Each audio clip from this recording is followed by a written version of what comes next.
오늘 우리 그 som사위원회에서 역사 포럼에서 그 헌법 개정 문제를 가지고 첫 번째 오늘 토론회를 개최하게 됐습니다. 이미 이사장님께서 이 발표자와 토론자들을 다 소개했기 때문에 더 소개는 안 드리겠습니다. 먼저 그러면은 지금부터 오늘의 주제인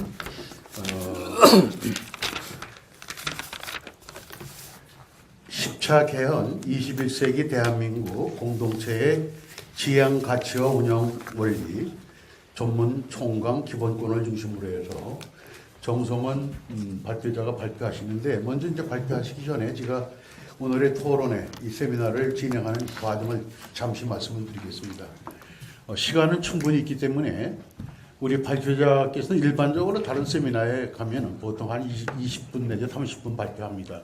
그리고 토론자가 10분 각자 토론을 하고, 그 다음 플로어에서 또 자유 토론이 이루어지는데, 오늘은 비교적 시간이 많이 배당되어 있기 때문에 또 이 헌법 개정 문제에 대해서 지금까지 언론이나 이런 데에서 전혀 언급이 없고, 저 자신도 사회를 보고 있지만은 이 헌법 개정 문제에 대해서 전혀 지식이 없습니다. 저는 정치학을 했지만은.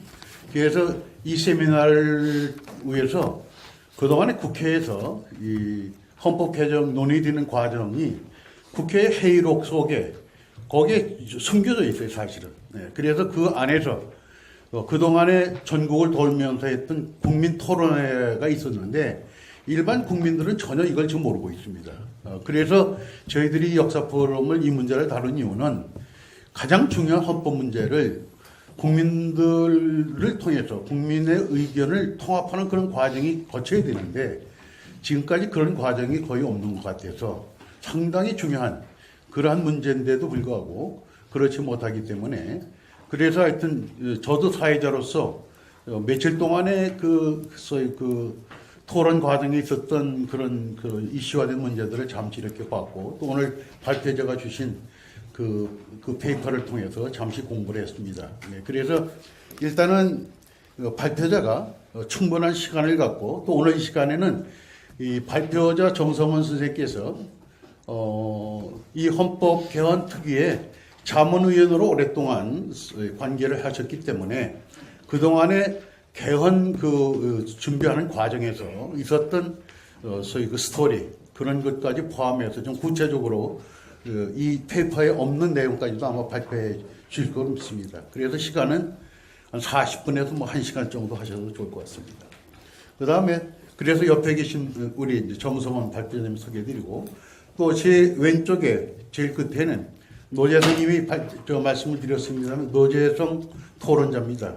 토론자께서는 한 10분에서 15분 정도 토론에 참여하시면 되겠고, 제 오른편에는 이재호 지금은 교수님입니다. 네, 그래서 한 15분 정도 토론에 참여해 주시고, 이 토론이 끝난 다음에는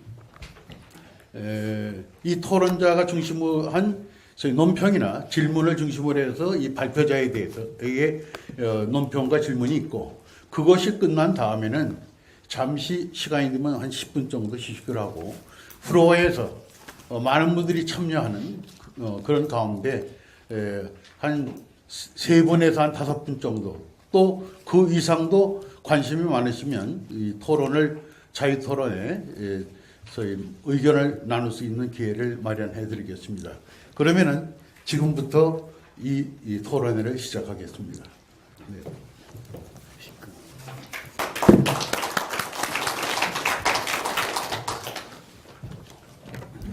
예, 좌장께서 시간을 넉넉히 주셔서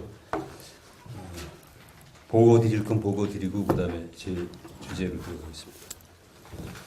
우선 개헌 특위를 만들어서 이제 위원장이 자유한국당의 이주영, 전에 왜 해아시부 장관했던 이주영 의원인데, 위원장이 된 이후 정치적으로 막 격변이 일어나가지고, 그분이 상당히 좋은 분이에요. 합리적이고 이렇게 될 수 있으면 이제 의견을 모으려고 그러는데,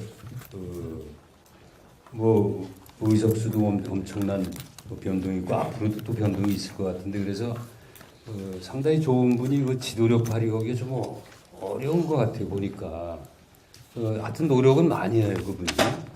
그 판사 출신인데 여러 가지 이제 생각을 많이 하고 그러는데 하여튼 각 당에서 배척하는 건 아닌데 하여튼 각 당들이 자기 당 나름대로의 판단이 있으니까 이제 애를 많이 쓴다는 건 말씀을 드리고 그다음에 저는 이제 자문위원인데 처음에 자문위원을 그냥 옛날식으로 국회 개헌특위에서 그냥 일방적으로 위촉을 하려고 그랬는데 그 주위 사람들이 이제 좀 얘기를 했답니다. 그래서 지금 정세균 의장이니 특위위원장 이런 사람들한테 얘기를 해서 이번에는 좀 가능하면 많은 단체로부터 추천을 받아서 거기서 하는 게 좋겠다. 그래서 지금 자문위가 두 사람이 이제 중간에 관직을 맡는 바람에 이제 떠나고 그래서 그런데 하여튼 51명 이렇게 지금 그런데 한 200~300명 추천을 받아서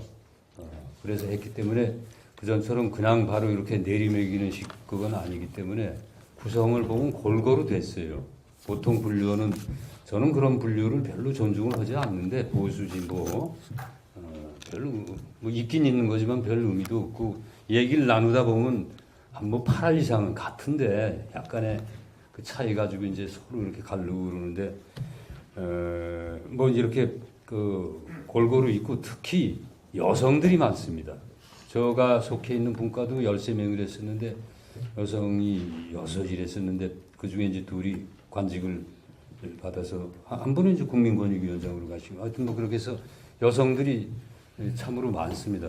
그래서 그 자문위 구성은 괜찮게 된 것 같아요. 분포가 생각이 다른 사람들도 다양하게 구성이 되어 있고 특히 남녀를 많이 요새는 여성들이 똑똑한 사람도 많고 또 그 영향력이 상당합니다. 그래서 자문위를 해봐도 여성들의 의견이 상당히 많이 이렇게 발휘가 되고 쭉 이제 그 작업을 하는데 사실은 지난 국회 뭐 그러니까 19대 국회, 18대 국회 다 개헌이 이걸 논의를 했었어요. 자문위도 있었고 그래서 사실은 상당히 좋은 그 특위 차원에서 이번 특위가 이제 먼저 그 자문위라든지 이런 차원에서 그 합의가 아니고 이제 이 보고된 개헌안이 좋은 게 사실 많습니다.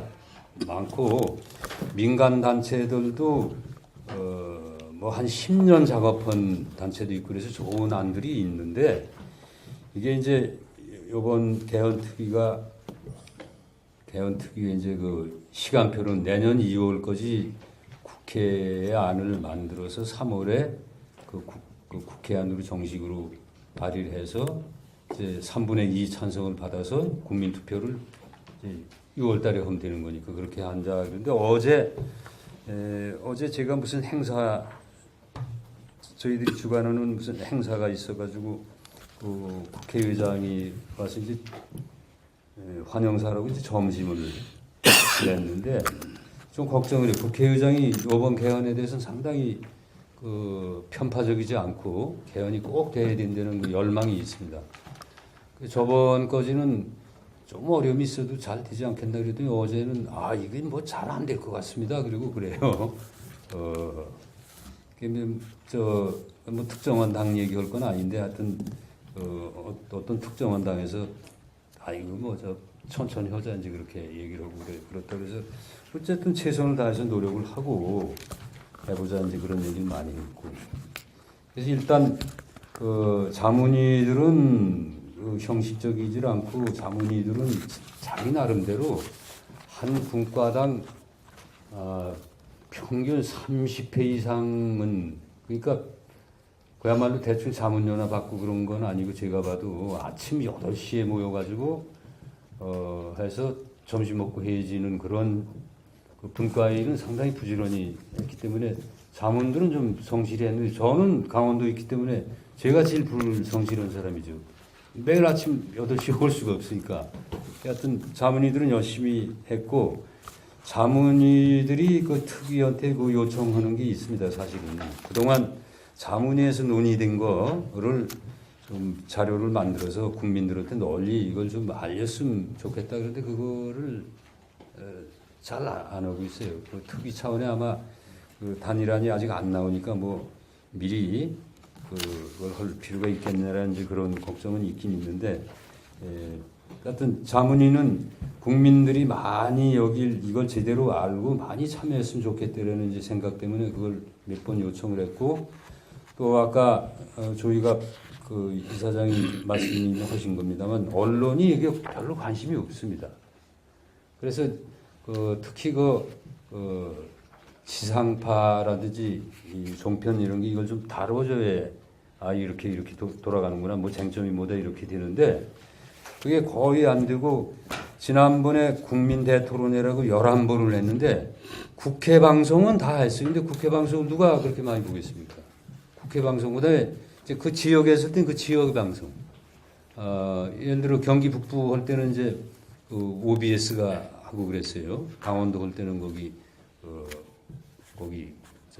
강원 TV가 이제 하고, 그러니까 지방에서 할 때 하고 국회 방송이 하고, 그러니까 거의 그 주요 언론에서 다루질 않기 때문에 지금 어떻게 돌아가는지도 잘 모르고 이제 그렇습니다. 물론 이제 개헌 TV에서 이제 홈페이지를 개설을 해가지고 여러 가지 뭐 다 밝힐 거 밝히고 이제 안도 받고 이제 그런 건 부지런히 합니다만, 하여튼 국민들이 이걸 지금 전체적으로 어떻게 돌아가는지는 거의 모르고 계신다고 이제 봐야 될 것 같고, 아마 제 생각에는 이제 그 9월 정기국회 다 끝나고 이게 본격적으로 각 당에서 얘기가 되고 국회에서 본격적으로 다룰 때 그때 좀 그 언론에 나지 그 전에는 뭐 별로 안 날 것 같습니다. 그동안 이제 자문도 하고 이제 특위들도 회의를 많이 하고 그랬는데, 그동안 이제 몇 가지 큰 방향, 저도 오늘 이제 그런 거에 대해서 주로 이제 말씀드려요. 큰 방향은 거의 다 뭐 이렇게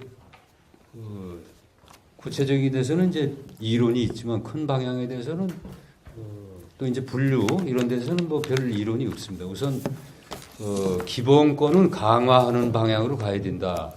그거는 뭐 각 당이 이의가 없습니다. 기본권은 강화하는 방향으로 가자.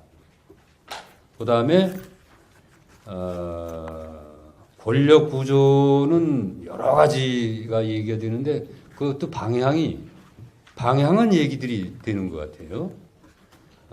집권에서 분권으로 가자. 그거는 얘기가 많이 되고 있습니다. 대통령의 권한이 너무 크다.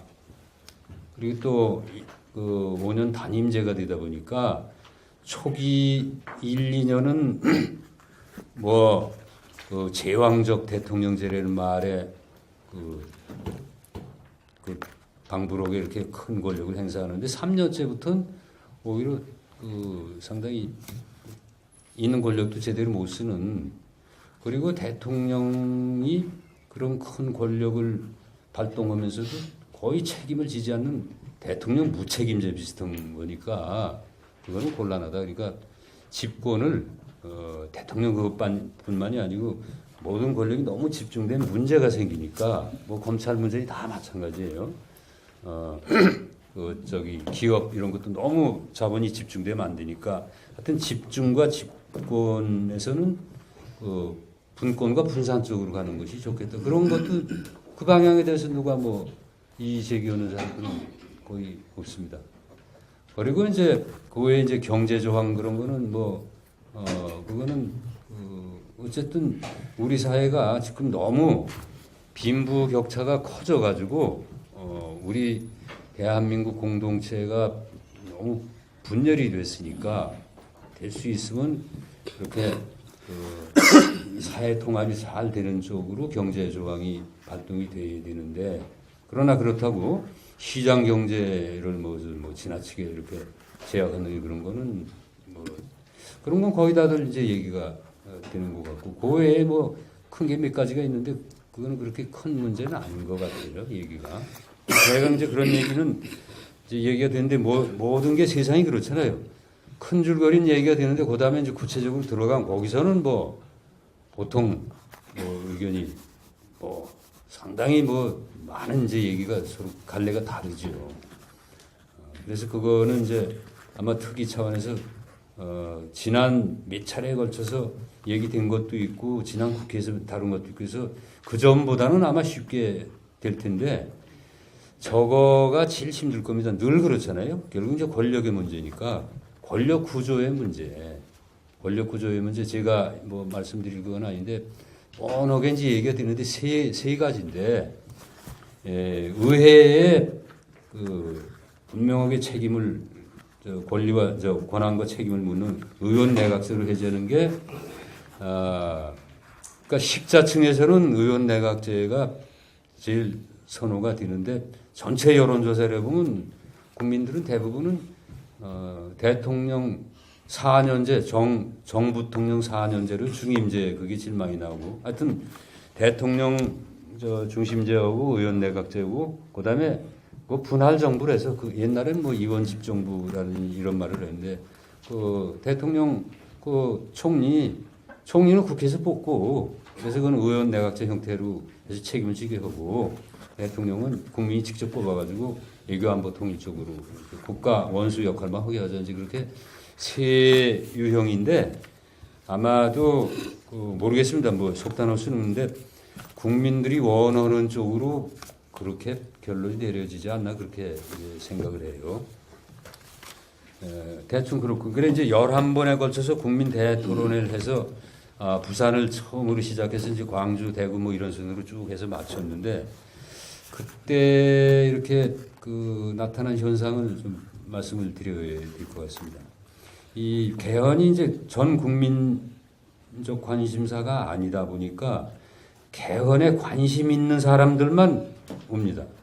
그 방청석에 그리고 발언권은 요새 다 받아주니까 이제 충분히 그러는데 처음에는 어떤 분들이 많은 한국의 개신교 대형 교회에서 계속 그건 뭐 처음부터 11차까지 계속 와서 그분들이 이제 많은 그 의견을 제시를 했고 상당히 이제 걱정되는 얘기도 많이 하고 그랬어요. 그분들이 얘기한 거는 뭔가 하면 특위 차원에서 얘기된 것도 있고 자문위 차원에서 얘기된 것도 있는데 이제 걱정을 좀 앞서 나가서 하신 분들이 몇 분 있던데 보니까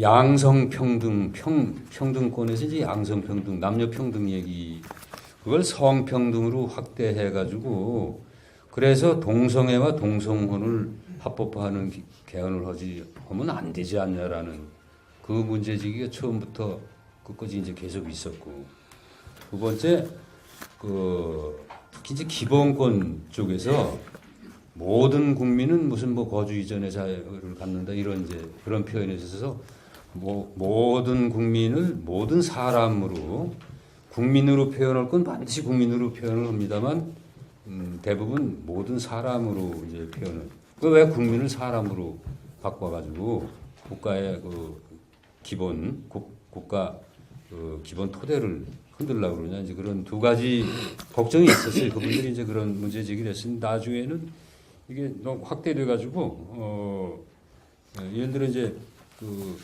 저는 뭐 그런 세부 그런 거는 별로 개의치는 않았습니다만 예를 들어 망명권을 허락하면 테러 분자 무슬림들이 많이 들어오면 큰일 나는데 어떻게 하려고 그러냐. 그 다음에 아까 참 말씀을 드리다가 빼먹었습니다만 특위나 의원들이나 뭐 여론이 합의하는 게 지방자치를 좀 고도의 자치를 해야 된다 이제 그런 얘기가 많기 때문에 그건 뭐 거의 합의가 된 것 같아요. 그래서 그것은 뭐 특위나 자문위에서 얘기한 게 아니고 대통령도 뭐 후보 때 공약사항 그런 건데 이제 그걸 또 일로 걱정이 되니까 그런 거로 저는 이해를 하는데 연방제에 버금가는 지방자치로 하겠다는 표현들이 있습니다. 대통령 선거 때 그랬더니 왜 고려 연방제를 하려고 그러냐 뭐 이제 그렇게 되고 이제 그분들이 제일 많이 참여했어요. 하여튼 그 토론회 과정에서 그 다음에 이제 조금 걱정을 걱정은 뭐 안 해도 될 거긴 한데도 세종시의 시민들이 이제 그 이번 헌법 개정 때 아예 대한민국의 수도를 세종시로 못을 박는 그 개헌을 해야 된다라는 거를 이제 상당히 주장을 해서 그저께도 헌정기념관에서 이제 대토론회가 있었습니다. 그래서 저도 발언권을 줘서 제가 한마디를 했는데 세종시 시민들한테 이제 흡족하지 않은 말을 했는데 우리가 헌법을 그야말로 제대로 된 헌법을 다루려고 그러기 때문에 세종 시민 여러분들이 자치와 분권이란 큰 명분과 내용 속에서 또 지역균형 발전 이런 큰 방향과 내용 속에서 세종시가 일이 됐으면 좋겠다. 헌법에 이렇게 반영이 됐으면 좋겠다. 이렇게 제안하시는 게 전 맞다고 봅니다. 그냥 세종시만을 위한 이런 게 아니지 않느냐. 그래서 여러분들이 큰 생각을 해 주셨으면 좋겠다. 지역균형 발전, 자치 분권 그런 차원에서 세종시의 위상이 뭐냐를 의논하면 그건 뭐 헌법에 할 수도 있고 아니면 뭐 그냥 하위법에 그걸 위임을 해서 새로 만들 수도 있고 그런 거니까 이제 그런 생각을 좀 해주시라고 얘기를 했는데 이렇게 앞으로 아마 개헌 문제가 이렇게 이제 본격화되면 각 부문에 그건 뭐 당연하리라고 해요. 당연한데 각 부문의 이해관계 당사자들의 자기 이해관계에 좀 나쁘게 얘기하면 집착하고 좀 크게 얘기하면 글로 이제 모든 걸 그런 쪽으로 해석하려는 이제 그런 거는 많이 나올 것 같습니다. 이번에 세종시 그 분위기를 봤을 때 아마 노동자들이 또 뭐 무슨 얘기하고 이러겠죠.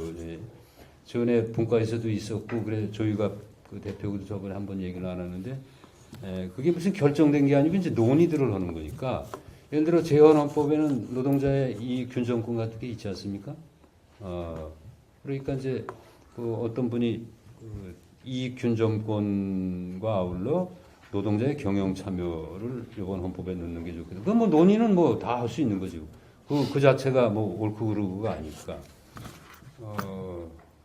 그래서 제가 그런 얘기를 했어요. 물론 다 논의하자. 나 논의하는데 내가 보기에는 지금 우리가 현재와 앞으로 한 10년만 내다봐도 우리 사회 구조의 가장 중요한 구성을 자본과 노동으로만 그렇게 보는 거는 오히려 시대에 뒤처질 수도 있기 때문에 만약 그렇다면 경영 참여를 한다 그러면 자본 분명히 참여하는 거고 지금 뭐 다 이렇게 대주주들 참여하는 거고 그리고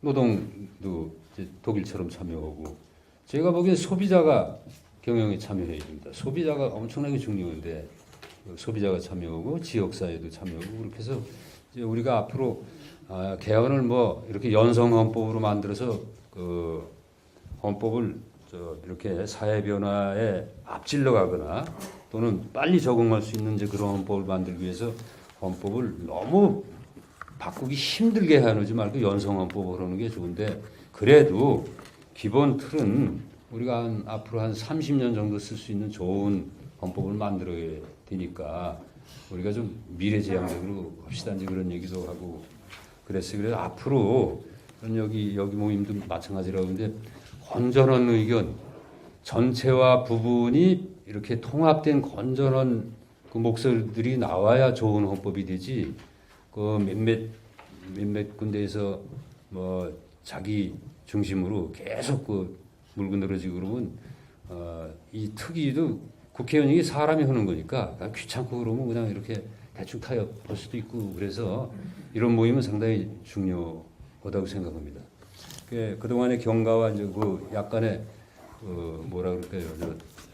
있었던 일을 그냥 대충 말씀드리고 이제 제 말씀은 지금 뭐 말씀드리면서 거의 다 혼셈이나 마찬가지인데 제가 말씀드릴 건 이제 우리가 21세기 대한민국 공동체를 정말로 제대로 지금까지 애써서 이제 상당한 단계까지 오긴 왔는데 한 15년 내지 20년간 상당한 단계에 왔는데 다음 단계로 가지 못하고 정체하거나 이렇게 어떤 때는 뭐 퇴행도 하고 이제 이런 현상이 있기 때문에 이번에 이걸 잘 다뤄가지고 헌법이라는 건 그것을 담는 그릇이니까 사실은 그 그릇에 대해서 너무 집착해서 얘기할 게 아니고 대한민국이 지금 어디 있고 어디로 가야 되는지를 사실은 깊이 의논을 해야 그 그릇을 제대로 만드는 거니까 그 얘기입니다. 여러분들이 다 걱정하시고 대부분 뭐 많은 의논들하고 저보다 더 높은 그 식견을 가지고 계실 거예요. 그러나 이제 참고로 법 조문에 매달리는 것이 아니고 물론 세부도 잘하고 큰 것도 잘해야 됩니다만 지금 대한민국 현재가 어떠냐 그리고 내일은 어떤 대한민국을 만들어야 되느냐 이게 제일 중요한 거거든요. 그렇다면 우리는 아주 이런 세 가지 자세를 가지고 대한민국의 어제에서 교훈을 찾아야 된다. 대한민국의 어제에서 교훈을 찾아야 된다. 그러면 그건 많지요. 그것을 정말로 이렇게 합리적으로 이성적으로 이렇게 다루지 못하고 갈라져서 싸웠기 때문에 지금 그게 우리 사회의 문제입니다. 대표적인 게 교과서 문제가 그랬었잖아요. 북정이냐 범인정이냐.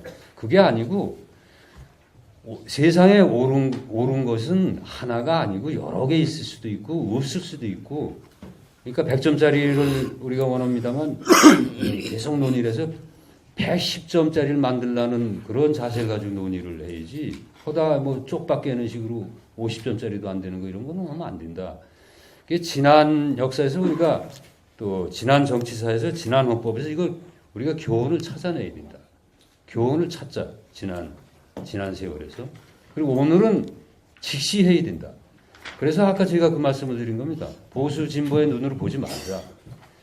오늘을 직시해야 되는데 보수의 눈으로 보면 그것만 보이고 진보의 눈으로 보면 그것만 보이니까 그거는 안 되는 거 아닙니까?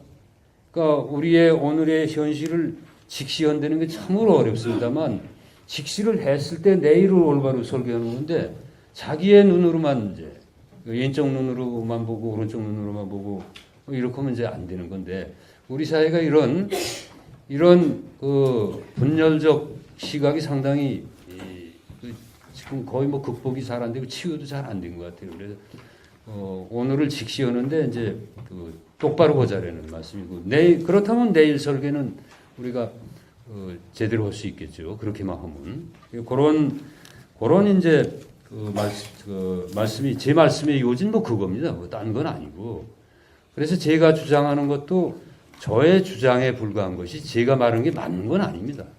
세상에 맞는 게 어디 있습니까? 맞는 걸 찾아가는 과정이지. 그래서 이제 자료 중심으로 좀 말씀을 드리겠습니다. 헌법을 다시 한번 생각해 봅니다. 아까 그릇이라고 그랬는데 그러면 우리는 늘 두 가지 생각이 된다고 봅니다. 헌법이라는 그릇이 잘 만들어져야 된다. 그러면 그 틀이 좋아야 되고 거기에 구성 재료가 좋아야 된다. 그러니까 큰 것도 맞고 구체적인 것도 맞아야 된다는 이번 헌법이 이제 그렇게 해야 된다. 그걸 우리가 이제 가장 신경을 써야 되고 그다음에 되게 운영의 묘한 얘기를 많이 하는데 그 헌법에 담겨지는 게 우리 사람들 아닙니까? 대한민국 국민들인데 국민들이 사실은 좋아야 된다. 헌법이 아무리 좋아도 예를 들어 1차 대전 끝나고 독일의 바이마르 공화국 헌법이 그 당시 세계에서 제일 가는 헌법이라고 그랬는데 그 헌법에 의거해서 히틀러라는 그 시대에 말도 안 되는 사람이 나와서 엄청난 그 참극을 일으킨 그러니까 헌법이 좋아야 하는 건 당연한데 헌법이라는 그릇에 담겨져 있는 그 국민들이 우수해. 그 국민들이 얼만큼 우수하냐에 따라서 이 헌법이 80점짜리인데도 이걸 110점짜리로 사회 운영을 할 수도 있고 110점짜리인데 운영을 잘못해가지고 50점짜리로 될 수도 있으니까 이 두 개를 우리가 한꺼번에 같이 생각이 된다. 근데 요새 최근 한 10수년간 좀 좋지 않은 풍조가 있습니다. 교육에 대해서 교육을 진짜 우리나라 사람들 수준이 높아지게 하고 이제 그런 교육이 필요함에도 불구하고 저는 그런 건 이제 잘못된 교육관이라고 보는데 이렇게 눈높이란 말을 많이 하면서 요새 특히 보십시오. 저는 그걸 엄청나게 걱정하는 사람인데 초중고 대학교 교육을 보면 스승으로서 할 말을 제대로 다 하지 못하는 그런 걸 전 많이 느낍니다. 아이들이 잘못하면 정말 애정을 가지고 화를 낼 줄 아는 교사가 되고 그러는데 괜히 뭐 혼날까봐 이제 그래가지고 대충 눈높이에 맞추는 게 아니고 애들 눈치를 보는 뭐 이런 식이 되고 그러는데 저는 그러면 안 된다고 해요. 국민들이 우리 솔직히 판단해서 우리나라 국민의 평균적 수준이 어떤지를 한번 정확하게 생각을 해가지고 제대로 한번 이걸 높여보자 이렇게 돼야지 그거 안 하면 안 된다는 얘기. 그 지금 이제 뭐 앞에는 뭐 따로 설명이 뭐 필요 없을 것 같아요. 지금 이제 크게 전면적 개헌이 필요하다, 뭐 부분적으로도 된다. 현실을 감안해서 특히 정치관계법을 잘 바꿔가지고 이렇게 해야 좋겠다. 이제 큰 개헌론, 작은 개헌론, 이제 현실론 이렇게 나오는데 뭐 대부분의 이제 여론조사 이런 거를 보면 국민들이 원하는 거는 이 지금 헌법이 30년 된 낡은 헌법이니까 그동안 세상이 너무 많이 바뀌었다. 예? 인구만 해도 1,000만 명이 늘고 지금 그 당시는 산업이 중후장대 산업인데 지금 무슨 뭐 전부 정보통신이 그렇게 엄청나게 바뀌었는데 그런 변화를 현재 헌법이 반영을 못하니까 대대적으로 진짜 손을 봐서 전면 개헌을 해야 된다는 게 그게 한 7할쯤 되는 것 같아요, 국민들은.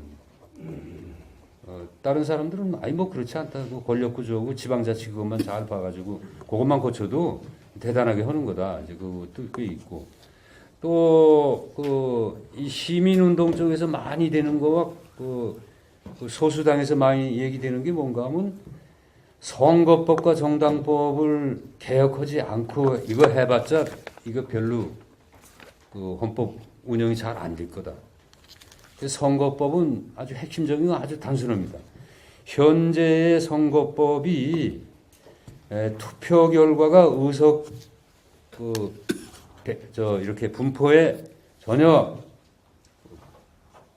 그대로 드러나지 않기 때문에 사표가 너무 많으니까 예를 들어서 소선거구제로 한 명 딱 되는 거니까 30% 득표로 1등만 하면 되는 거고 나머지는 다 사표로 되고 그러니까 그건 안 되고 그래서 연동형 비례대표 중심의 그 선거법으로 이걸 바꿔야 된다. 그거는 상당히 지금 많은 지금 노력들을 하는 사람이 많습니다. 근데 정당법도 지금 정당 사회의 다양성을 반영을 해야 되는데 지금 당은 그냥 여야 다수 두 당만 1당 2당만 모든 걸 이렇게 독식할 수 있는 정당법이고 선거법이기 때문에 이거 안 된다. 이거 바꿔가지고 다양성을 반영할 수 있는 정당법으로 정당 만드는 걸 쉽게 할 수 있게 지역당도 만들고 뭐 지금처럼 광역으로 뭐 5개 지역을 다 이렇게 포괄해야만 등록해주고 그런 거는 안 되고 뭐 일본처럼 무슨 오사카당 만들 수도 있고 이렇게 해서 다양성을 반영해야 된다. 이제 그런 거에 상당히 열심히 하는 그 국회의원들하고 사회운동체들이 있고 거기에 동의하는 SNS에서는 거기에 동의하는 사람들이 상당히 많습니다. 이제 그로 되는 건 이렇게 말씀을 드리고 그다음에 개헌의 필요성과 중요성은 뭐 많이 강조드릴 필요는 없는데 어쨌든 우리 사회가 엄청나게 변화했다는 것은 중요한데 이제부터 이 변화를 제대로 주도하거나 적응하지 못하면 이제부터는 우리가 아마 쇠락할 것이다. 그게 제일 이제 핵심적인 제가 말씀드리는 건 그겁니다. 한국 사회가 줄기차게 분단이 되고 전쟁을 겪었습니다만 줄기차게 계속 성취의 길을 밟아왔는데 아까 말씀드린 한 15년, 20년 전부터 뭐가 이게 안 되고 있다. 삐걱대고 갈라지고 안 되고 있다. 그래서 그동안 이제 성취한 그런 토대가 있기 때문에 그걸 가지고 이제 지금까지 잘 먹고 살아왔는데 앞으로도 그럴 거냐? 앞으로 안 그럴 것 같다. 우리의 손자 때들 지금 초등학교 애들이 고등학교쯤 될 때 우리 사회는 아마 이 상태로 가면 상당히 위험한 쇠락을 우리가 아마 봐야. 아마 우리 눈으로 보고 아마 저 세상으로 가게 될 거다. 이게 제일 중요하다. 이것을 뭐 일일이 다 얘기할 필요는 없지요. 지금 우리 사회는, 그러니까 대한민국 공동체는 갈림길이다. 앞으로 갈 거냐, 아니면 정체하다가 뒤로 갈 거냐, 퇴행할 거냐. 뒤로는 안 가겠죠. 그러나 뒤로 갈 수도 있습니다. 보십시오. 아시아에서 50년대, 60년대까지 필리핀이 최고의 선진국이 됐었습니다. 그런데 필리핀 대학교 졸업하고 한국에 품팔러 온 사람이 얼마나 많습니까? 결혼까지도 일로 오고. 한 나라가 쇠락하는 것은 그렇게 오래 걸리지 않습니다. 그러니까 이게 이제 지금 가장 중요하다. 그래서 이번 논의가 단순한 헌법 10차 개헌 논의가 아니고 대한민국을 더 새로운 공동체로 만드는 데 있어서 우리가 많은 의견을 쏟아내서 야 이거 제대로 하자라는 게 주류가 되도록 하는 게 이번 개헌 헌법의 핵심이 되어야 된다.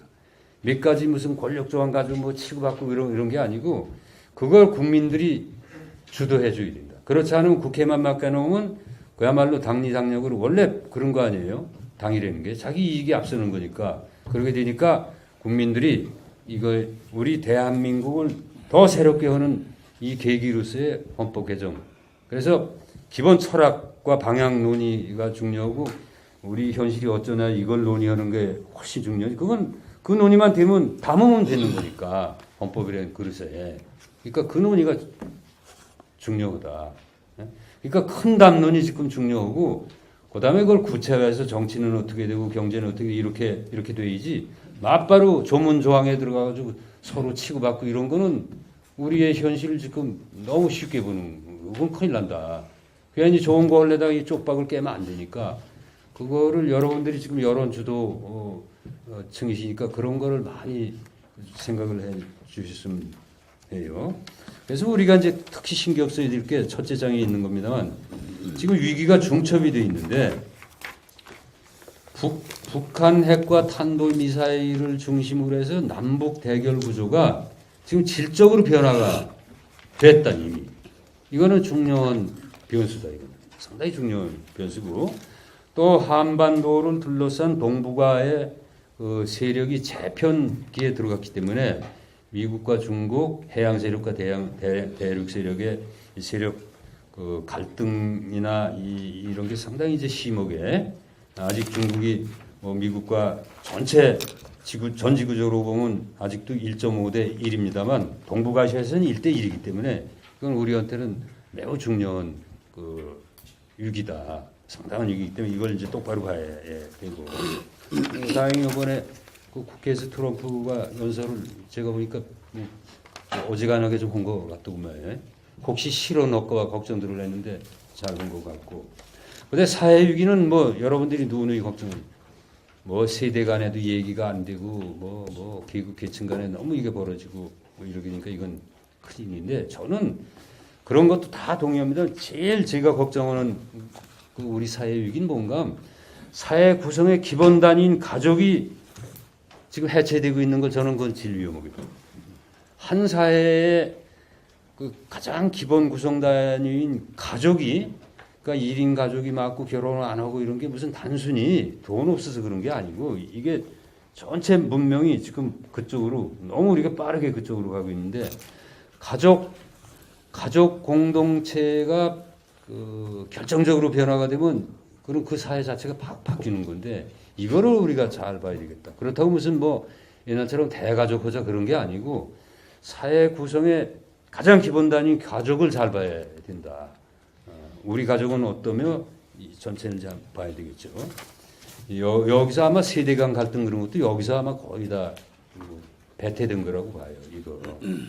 근데 또 하나가 과거는 이제 수십 년간 잘했는데 그래서 과거의 성장 모델은 그 세계 각국이 한강의 기적이라고 이제 이렇게 찬탄을 하는데 과거 성장 모델은 이미 한계가 지난 지가 좀 오래됐는데 새로운 발전 모델이 안 나왔다. 이제 지금 이런 사회적 이제 위기다. 그다음에 더 큰 게 생명의 위기다. 이거는 대개 얘기를 안 하고 이런 걸 강조하면 너는 뭐 환경부잖아 이러는데 전 그렇지 않습니다. 예. 지금 이게 전 제일 큰 위기라고 보는데 이 상태로 막 저 지구 사람들이 이렇게 지금처럼 막 불 많이 쓰고 막 낭비하고 이렇게 가면 대한민국은 이제 불을 많이 쓰기로 세계에서 뭐 제일 많이 쓰는 나라인데 그 에너지 소비 증가율이 세계에서 1위인데 이렇게 가면 객관적인 이제 그 예견들을 하는 건데 전 지구적으로는 올 2월 뒤에 이제 나옵니다. 전 지구적 차원의 존재의 위기가 생겨요. 올 2월 27일과 3월 1일 사이에 바티칸에서 저는 그 제일 중요한 회의가 있었다고요. 세계 과학 아카데미가 있었습니다. 27명 세계 석학들이 모여서 했는데 이 상태로 가면 21세기에 가기 전에 지구 생물종이 50% 없어질 것이다. 그러면 분명히 인류는 다 몰살을 하는 건 아닌데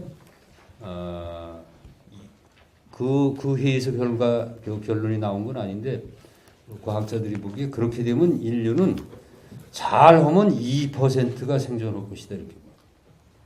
그러면 우리가 좋은 세상을 만들어 놨는데 사람이 살 수 없는 세상이 되면 그게 무슨 의미가 있습니까?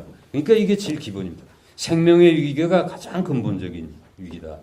그래서 이번 헌법이나 이 헌법을 둘러싸고 논의할 때는 이 얘기가 환경론자들이 하는 얘기가 아니고 우리 사람들이 살아갈 문제, 생명의 문제, 존립의 문제로서 이게 깊이 다뤄져야 된다. 저는 강원도 인제에서 평화생명동산에서 이제 그냥 하여튼 우리 먹을 건 거기서 농사를 하면서 해서 그런데 제가 진짜 걱정합니다. 연 3년째인데 여러분들도 관찰하신 분은 아실 거예요. 우리 제 사는 바로 앞에 개나리가 있는데 4월 달에 활짝 피고 10월 말에 다시 반쯤 다시 핍니다. 이게 지금 연 3년째. 올해는 목련이 가을에 또 한 번 핍니다. 이거 전혀 다른 얘기입니다. 꽃이 한 번 피던 거 왜 두 번 피냐는 얘기입니다. 전혀 다른 얘기입니다. 그 인간이 지금까지 이제 이렇게 버티고 왔습니다만, 저는 뭐 이제 만약 그런 얘기만 하려면 뭐 할 얘기 진짜 많습니다. 어떻게 될런지 모르는 겁니다, 사실은. 애기들을 못 낳는 게 단순히 무슨 뭐 전셋집 못 얻어서 뭐 직장이 없어 그런 게 아니고 인공화학 물질이 수만 종이 돌아다니니까 세계에서 환경이 제일 좋다는 나라도 남성들의 정충수가 압도적으로 줄어가지고 해임 능력 자체가 퇴보돼서 인간이 어떻게 될지 모르는 겁니다. 사실은. 그래서 이런 위기를 총체적으로 전면적으로 이렇게 인식해서 우리가 새로운 나라를 만들려고 해야지 몇 가지만 가지고 오면 소용이 없다. 그거는 한번 써놓은 걸 한번 보세요. 2040년대 초반에 기후가 이탈된다고 대부분 과학자들은 보고 있다. 그럼 기후가 한번 이탈되면 그다음에 손써봐야 안 됩니다. 그러니까 남은 시간이 지금 지금 42년으로 대개 보는데 그저 한 20몇 년 좀 남은 거, 한 20몇 년 남은 것 같다. 우리가 노력할 기간이. 그다음에 이건 뭐 여러분이 잘 아시죠. 2045년 경에 인공지능이 인간 지능의 총량을 넘어서서 인간이란 무엇인가에 대한 아주 기본적인 윤리적인 사회적인 질문이 미리 있어야 된다. 그다음에 2050년에 죽지 않는 인간이 다수 출현할 것이라고 이렇게 이제 보고 그다음에 아까 말씀드린 21세기 가기 전에 생물종이 대량으로 없어질 것이다. 그래서 그렇다면 이제 이런 걸 우리가 직시하고 그러면 이제 새로운 공화국의 방향과 내용을 담을 수 있는 헌법이 돼야 되는데 그렇다면 큰 흐름을 우리가 좀 보자. 그래서 두 번째 지향 가치와 운영 원리의 대강을 말씀드리겠습니다. 준거가 바뀐다. 패러다임이 바뀐다. 독점이 공전으로 가야만 된다. 이건 단순히 자본에 대한 얘기만이 아닙니다. 모든 독점이 공전으로 가야 됩니다. 예? 모든 독점은 공전으로 가야 된다.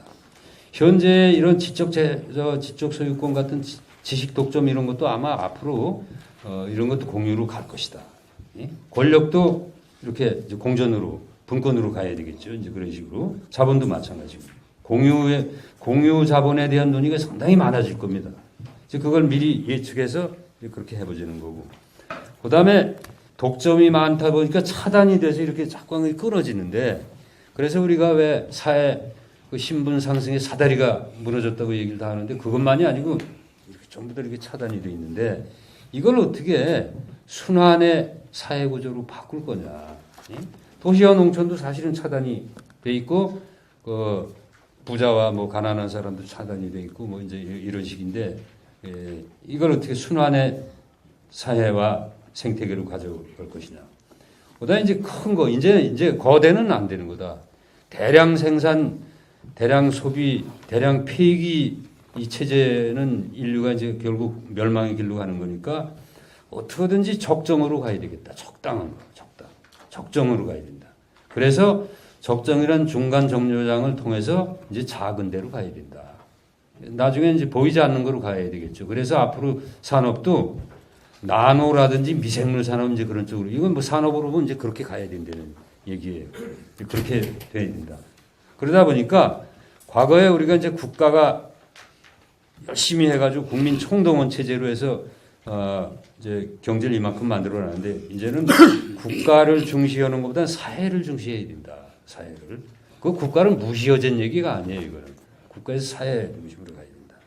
그다음에 국민도 우수한 시민들로서 구성된 국민으로 가야 되니까 국민에서 시민으로 가야 되고 이런 건 뭐 한없이 이제 나열이 되겠죠.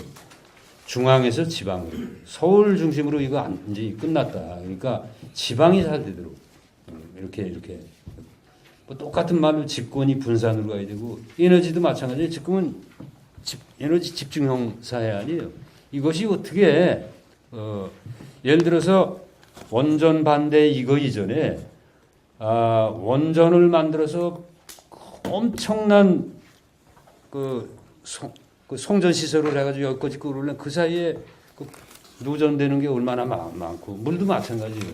다 중앙 중심으로 하다 보니까 자원이 엄청나게 낭비가 되고 효율이 없는데 이거를 어떻게 잘 분산해서 거기서 효율을 100% 120% 될 수 있게 하고 낭비가 없게 하고 뭐 그런 거가 전부 이게 단순한 이게 무슨 저 권력의 문제 이런 건 아니고 이 사회 전체를 그런 쪽으로 이제 바꿔야 된다는 그런 큰 방향을 우리가 생각해야 논의가 이제 잘 될 것 같다.